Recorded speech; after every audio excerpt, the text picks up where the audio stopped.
ಅಂತಿಮ ಕಾಲದಲ್ಲಿ ಶಾಂತಿಯನ್ನು ಬಯಸುವ ಈ ವೃದ್ಧರಿಗೆ ಸ್ವಾಭಾವಿಕವಾದ ನಮ್ಮಂತ ವೀರರಿಗೆ ಕ್ರೀಡ ನೀನು ಅವರಂತೆಯೇ ಮಾತನಾಡುವುದು.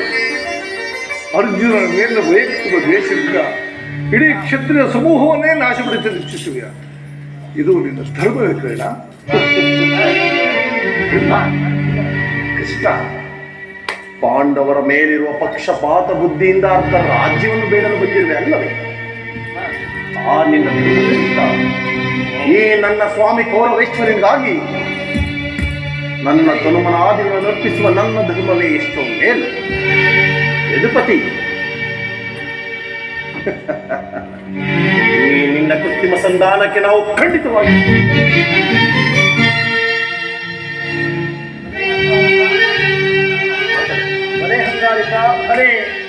ಈ ಇನ್ನ ತಪ್ಪಿದ ಮಾತುಗಳನ್ನ ಕೇಳಿ ಯಾರ ಮಾತಿಗೆ ಕಟ್ಟು ಬಿಗಿದಂತಾಯಿತು.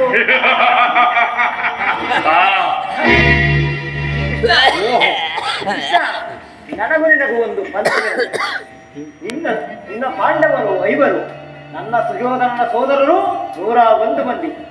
ಪಾಂಡವರಲ್ಲಿ 5ರಲ್ಲಿ ಒಬ್ಬರು ಮರಣ ಹೊಂದಿದರು, ರಾಜ್ಯ ನಮ್ಮದೇ.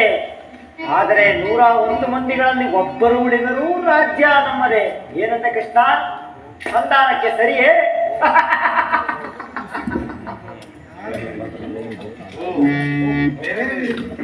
ಓಹೋ, ಮೇಲೆ ನಿಂತು ಭಗವಂತರಾದೇವರು ಮಾತನಾಡುವುದು ರುಚಿತ. ಮಾತನಾಡುವೆನು.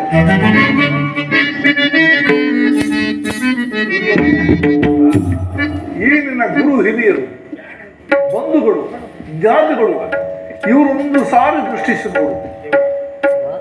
ಪಾಂಡವರಿಗೆ ರಾಜ್ಯದ ಮೇಲಿನ ಒಕ್ಕನ್ನು ಒಪ್ಪಿಕೊಳ್ಳದಿರು ಹೋಗಲಿ, ಸಂಧಿಗೆ ಸಂಬಂಧಿಸಿ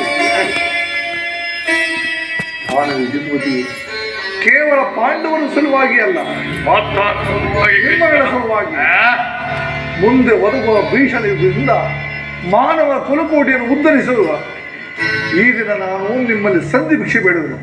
ಭಿಕ್ಷೆ ಪ್ರದಾನ ಮಾಡಿಸುವುದು.